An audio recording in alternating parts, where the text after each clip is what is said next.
Hey there, fellow business owners. It is Becky here with Ask Becky Friday. I am going to be answering your questions from our local community. If you want to join the group, the link is down below in the description. And if you are new here, please hit the subscribe button and get all of the updated videos that we push out every single week. Okay, so I'm going to jump in and get started. All of these questions this week have been around Facebook primarily, but I do answer business, marketing, pretty much anything you ask me. If I can't answer them, then I will find someone to answer it for you. Um, so yeah, let's jump in and get started. All right, what's the best way to start retargeting your winning cold audience? So this all depends on your budget, but I think a good rule of thumb is as long as you have enough people in your funnel, I like to set the ads up right away. Facebook won't actually spend any money until there are people to actually retarget. So having it set up right away is a great way to just kind of get it off of your lap, and you can start just watching people come through. Check it every single day and make sure that you're actually pushing people through your retargeting funnel, and that it's set up correctly. So that's one of the best way I have found, but again, it all depends on your budget and how many people you're actually going to be able to send to your retargeting campaign. Okay, this is a long one. Hey Becky, I've been running a conversion ad for 2 weeks as of today. One ad, one audience, one image, and it's performing really well. But today I noticed a big slowdown of leads, like going from an average of 75 a day, as many as 100 on some days, to about 25 today. Is that cause for concern? Should I change up my audience now? Should I just let it keep going? My ads manager is showing that my cost per result is still 11 cents, which is amazing, by the way. And this is actually Dawn, so I know what campaign Dawn is talking about. That hasn't changed, but I'm wondering if my audience, I use social media audience from Instagram and Facebook, has been exhausted at this point. Should I duplicate and change my audience, do a lookalike, or just choose one of the other saved audiences you helped me set up?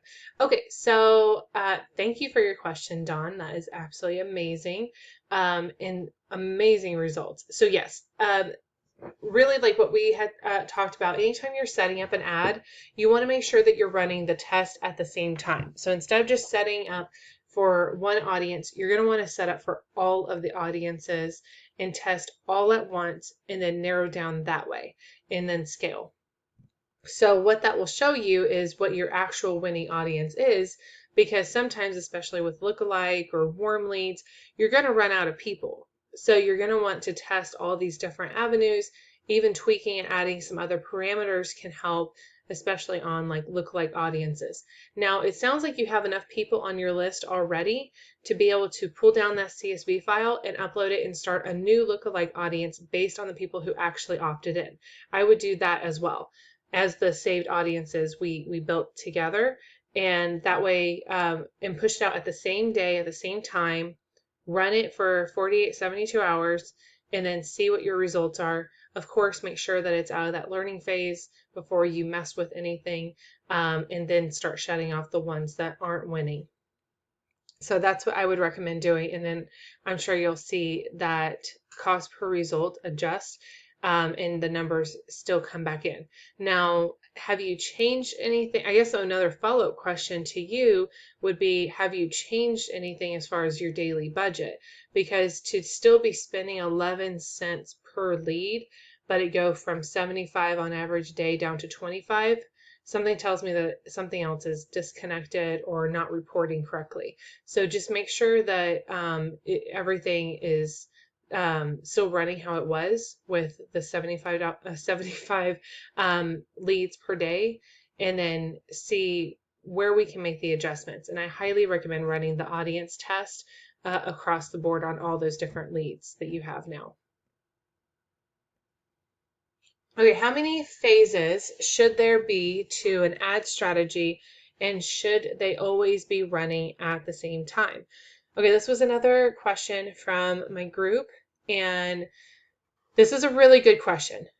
So this is someone who has, you know, probably looked at running ads before or has tested some ads out before. So how many phases should there be to an ad strategy? It really depends on what the offer is and what the budget is like. That really gives you, if I know that my client's budget is a lot smaller, then I have to kind of be very strategic in how I approach their campaign, in the sense that I may only have the budget to run a lead gen campaign. So I want to make sure that that is the best possible campaign that I can run on something. But if they're a blogger and they're getting a lot of organic traffic and they already have a built out list, then of course I would want to use that budget in a retargeting campaign. So, and should they always be running at the same time?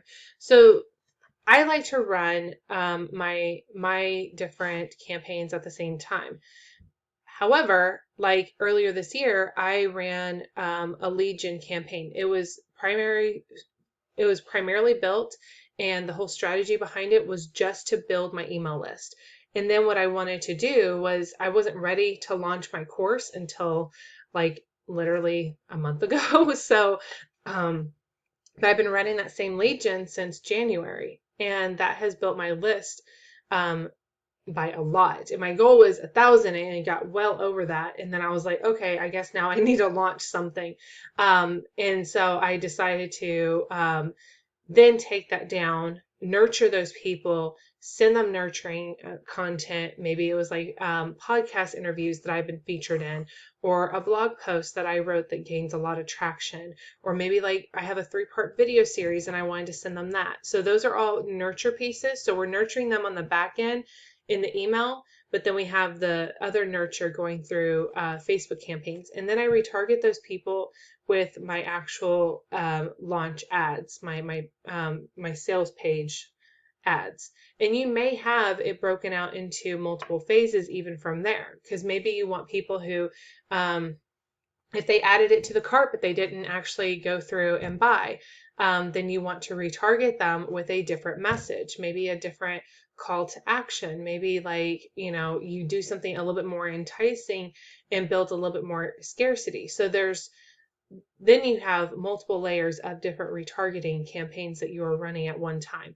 So hopefully that helps answer your question. It really depends on what the strategy is for you. I don't believe that there's a one size fits all when it comes to marketing, especially not Facebook. And so I teach my students how to develop their own strategy for their own business and with their own, budget in mind. And not everyone is going to be the same.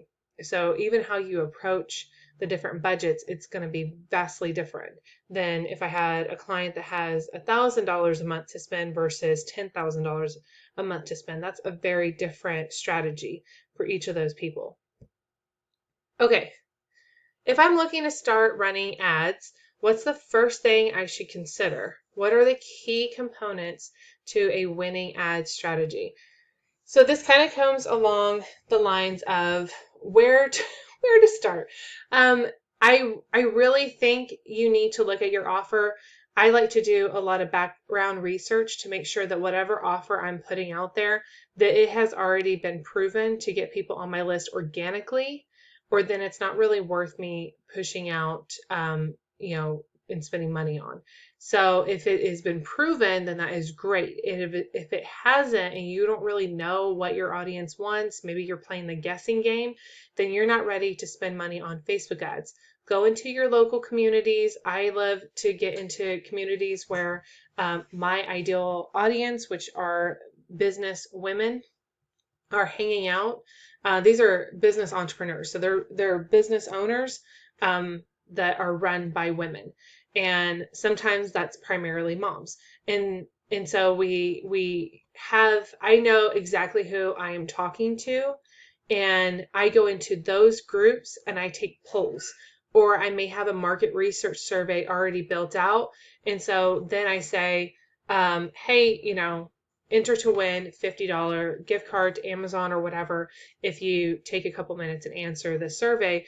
If you're looking for a very specific person in a very specific group, so maybe in these women-owned business groups, I want to talk to specifically moms between a certain age group that are, that work out or something like that, then I would say, hey, I'm looking for all of my fitness, wellness moms in this group who also run businesses. This survey is primarily for you. If you don't mind taking a couple minutes to answer the questions, da da da da da. Because then I'm basically saying I am willing to spend $50 to get the answers I need.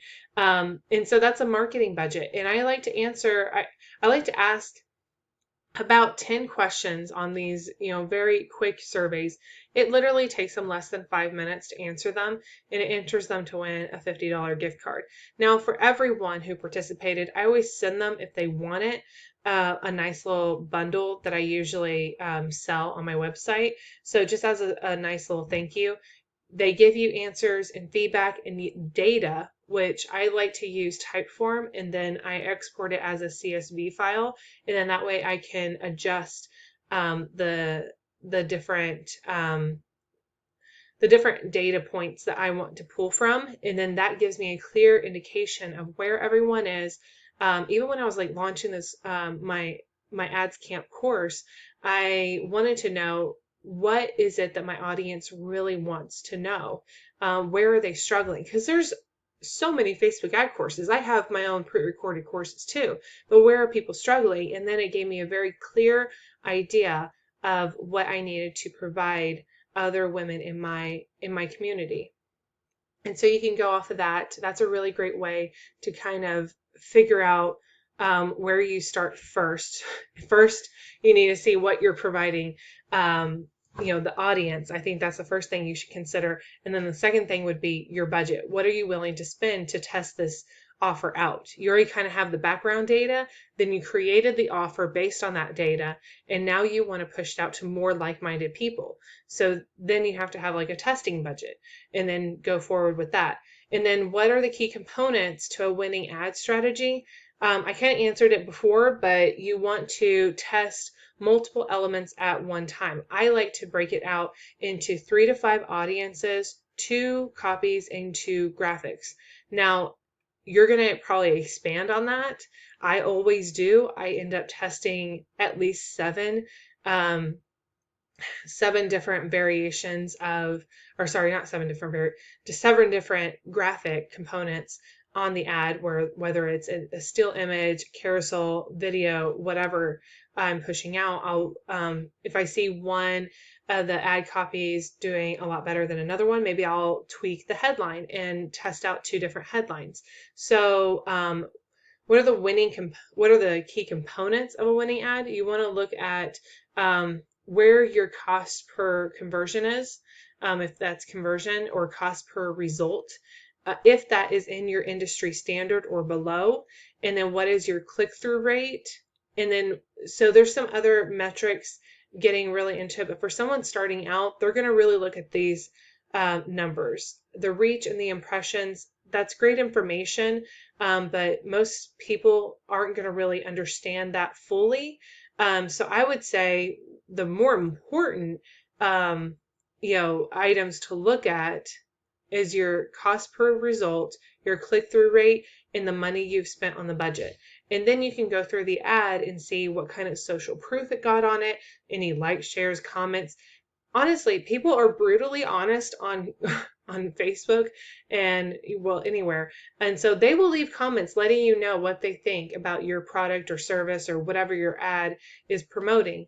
And that could either help or hinder its growth. So I have an ad right now running for a client, and it was doing so well. And then of course there was like a negative Nancy on there who just, was upset. I don't know. I still haven't figured it out. But we also, my client asked, like, do I remove this? I said no, because what happened was after Negative Nancy made her little, mean comment on my client's ad, which was just complaining about the price tag or whatever, or that, oh, I'm still seeing your ads or something. I don't know. I can't remember what she said. Anyways, we had a lot of people from the community that responded and defended my client's, product that she was selling, and talked about how valuable it is and everything. So that's positive social proof in my mind, because that you have community members that you didn't even ask, and they swooped in and gave you, and kind of like, put this person in their place, so to speak. I think that looks positively, and that's going to be the comment that comes up. And then of course, then her ad got flooded with a bunch of, amazing testimonials and people who were cheering her on. And so I think that it can go both ways. But yeah, I'm sorry, I kind of went off on a tangent there. But yeah, look at the social proof that, as well. Okay, so what are realistic audience goals we should be setting? What is a good regular ad budget? I'm going a bit more planning and want to add a monthly Facebook budget to my plans. Okay, so there's a lot of questions here, and that's totally fine. I'm not making fun of that at all. Okay, so realistic audience goals, which is what I said before. Test a minimum of 3 to 5 different audiences at one time, and then that way you can see what your who it is that you're actually speaking to. Hey, I'm gonna take a drink. Okay, excuse me. And and then you also, when you're building out the audiences, I have specific rules of thumb, such as you want to have your base audience. These are must-haves. It could be, mostly it's demographic data. For example, mine would be I do United States, United Kingdom, and Canada for myself, and then I do women between a certain age group, and they have to be business owners. Okay, that is my base audience. That is the must-have criteria before I will even speak to them. Then the additional criteria is just add-ons. And so that's where we narrow down our focus and we can build other audiences within. So for example, I have my base audience, which is what I just explained to you.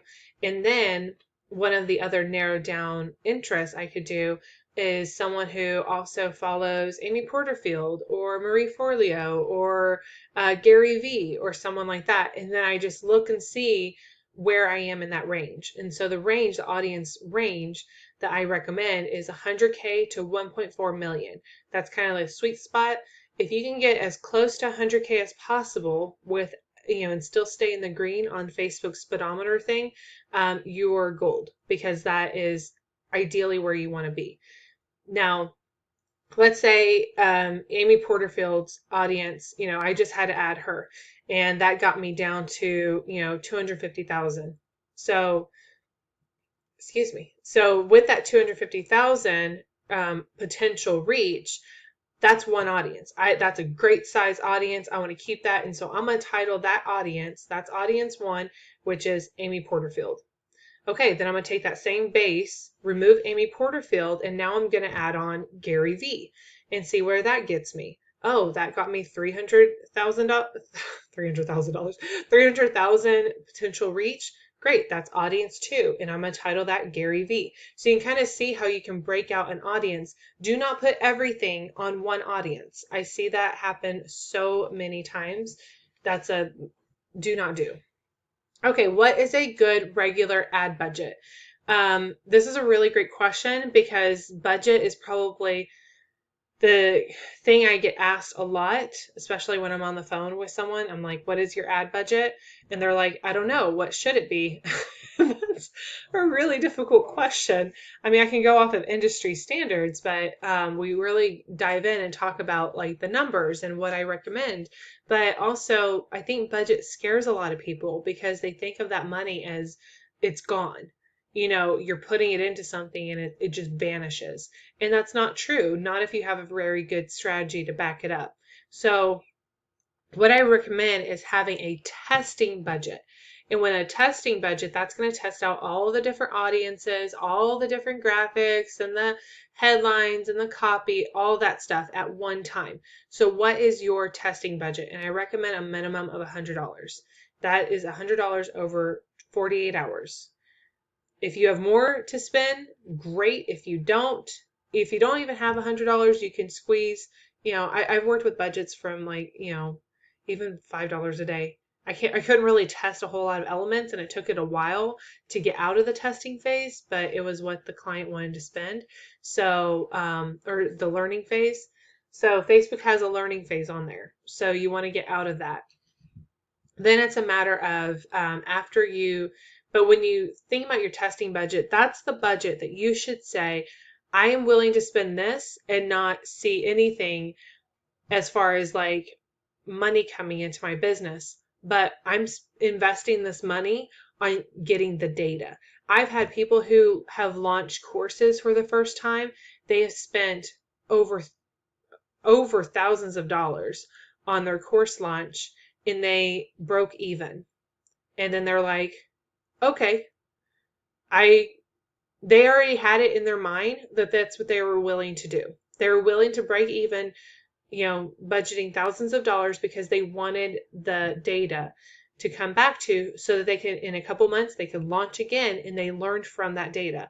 However, not all of us have thousands of dollars to spend. So I recommend it be whatever your comfort zone is. If you see during the testing phase that $50, $100 budget that you have set aside for testing, if you see that you are getting amazing results, then you can kind of go back to the drawing board, so to speak, when it comes to your budget and say, okay, we're seeing amazing results. I'm going to keep this going at this, daily spend, and I'm not going to touch it and just just ride this wave, or scale it if you see it converting extremely well for you, which I'm about to do on one of my campaigns, is scaling it, because now it's gained enough traction, and I'm out of the learning phase that it just, it's doing really well. So you can do that on a small budget or a big budget. So that's what I recommend. If you have, I always like to say 10% of my monthly revenue goes into my marketing budget.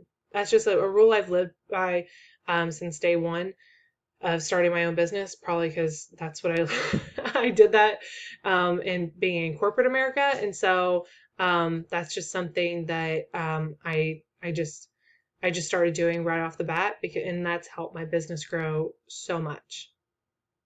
Okay, how do you get the confidence to become an ads manager even after training? Is it trial and error? Offer your service for free, mindset work. This is a really great question, and I'm trying to think back at when I got started. Do not offer your services for free. Instead, I would say you could barter. You can reach out to someone and say, hey, I'm looking for new clients. This is, I wouldn't really talk about that you don't know what you're doing, because if you've gone through training, you do know, you know at least more than what the person who you're talking to knows. I know that when I first started out, I think I was charging like $300, $350 per campaign. And that was like super, like now my packages are over $1,000. But that's what I started at, because I knew, even though I had all these years of experience working for different ad and marketing agencies and having a degree in business marketing, I still knew that I was entering a different scope of business, and I didn't have the case studies. I wasn't able to pull them over from my corporate experience. And so I was literally starting out from the ground up. So I would say, do not offer your services for free. It is all about mindset and building the confidence. If you are getting people in your to your business that are willing to take a chance on you, you're going to learn along the way. I'm still learning. You never stop. I don't think you ever should stop learning. If there's someone's training, I'm in mastermind groups for Facebook ads. I'm in a membership, and I have my own membership. But I'm still learning constantly because Facebook is constantly changing. Social media is constantly evolving. How we market our businesses is changing. And so I definitely would not offer your services for free in exchange. I made that error, and those were the worst clients I have ever had. Do not do that. Because no, I have horror stories from that. But I would offer it at a like a discount. Get a couple of clients in at that $300 range or whatever you're comfortable with, get that experience, and then roll it into the next and roll it into the next, and always grow how much. And I think within my first year, I went from 300 per campaign to 650 per campaign. So you'll be surprised at how quickly that rolls into the other one. Now, if you have other revenue streams coming into your business, maybe you do a lot of VA work or something, and you have other avenues um, of you know of income, then I would set aside a marketing budget for yourself to test. Oh, you see a strategy? Test it out. Oh, you see what's going on here? Test it out. Follow podcasts, implement, learnings that you come across, read blog posts. As you keep reading and educating yourself and diving in and talking and listening, you are going to build that confidence in yourself to keep promoting and keep talking to other people. Because here's the thing, people are fine paying someone who's new because their price is low. And that business owner is looking more at the price tag than they are the individual. Now, that's not a hit on you or the business owner. That's just being very honest. So when you start out, you may be looking at something that's a little bit less expensive than if they were to hire a full-blown agency. However, because you're at a discount, then they get to put more money into their ad spend. And you just digested all of this information from your professional training, from podcasts, from blog posts, from YouTube and Facebook, and all these trainings you're digesting, and now you get to implement it, and you're going to be that much further ahead because that business owner has not been digesting all of this entire time, or she would be the ads manager. So that's what I would recommend starting out and doing. And yes, it is going to be trial and error. You're going to kind of focus on like the basic trainings. What I was talking about, how to set up things correctly as far as like the testing, because that's really what's going to tell you if something is working or not.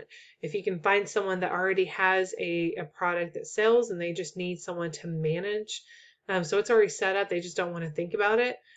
Those are really good starter clients too, because then you get to dive into what maybe another agency did inside that person's account, and you can do a little mini audit for yourself and go, oh, this is what they did. Oh, I wouldn't have done this. I would have done this. And then you can kind of start applying the training that you've learned and go, okay, now I'm understanding why, this agency did this, but when they did this, it really hurt the budget or something. So I write up audits all the time on Facebook ad accounts. So it's a really great way to dive in and learn. But yeah, that's what I recommend. Okay. I think one of the biggest, sorry, I was trying to like do two things at once. Okay. I think one of the biggest questions people have is about budget. Yes, it is. How much does it cost as the most basic question, and later on how to maximize budget.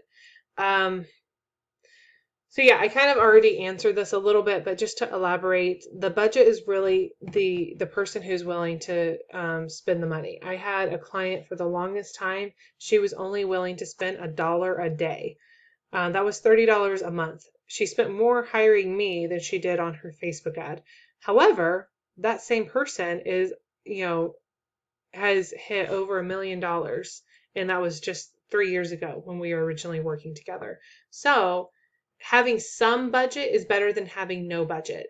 Even if you only have, 30 or 50 or $100 to spend on your ads per month. Like that's going to get you further ahead than it would if you were to start that same campaign in 6 months or a year from now. Because Facebook ads, I mean, I know we kind of hit a rut with COVID and everything. And so people are getting amazing results right now because all the big players, these billionaire come to advertising during the pandemic. And then, of course, I don't know, Mark Zuckerberg, I guess, upset people as well, which, what else is new? But, they pulled out of advertising on Facebook. And so I think that was good in the sense that a lot of smaller business owners were now able to afford Facebook ads to the extent that they wanted to, where it made sense in their head. Now, if you have any sort of marketing budget at all, it should be applied to Facebook, because even with all the hits that Facebook has received, it is still the largest social media platform to date. It has over 2 billion active users per month. And the next one down is Instagram, which is owned by Facebook. So, so these are still, I still recommend Facebook.